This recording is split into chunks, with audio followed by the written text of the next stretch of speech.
అనుదిన నిత్య జీవపు మాటలు. దేవుని నామానికి మహిమ కలుగునుగాక. దేవుని వాక్యాన్ని చదువుకుందాము. నా ప్రాణమా యెహోవాను సన్నుతించుము, నా అంతరంగమునున్న సమస్తమా ఆయన పరిశుద్ధ నామమును సన్నుతించుము. కీర్తనల గ్రంథము 103వ అధ్యాయము 1వ వచనము.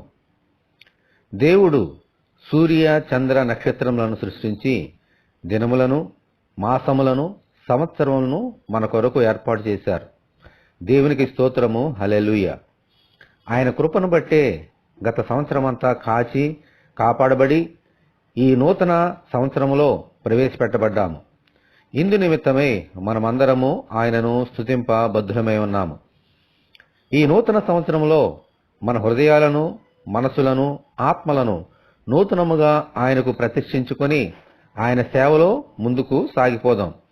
ఈ సంవత్సర మొదటి దినమందు దేవుని మందిరానికి నడిపించి ఆయనను స్తుతించినట్లు ప్రసాదించమని మనమందరము దేవుని ప్రార్థన చేసుకుందాము. ప్రభువా, మీ కొందనాలు తండ్రి. నేటి దినం వరకు మమ్మల్ని కాచి కాపాడి ఉన్నావు.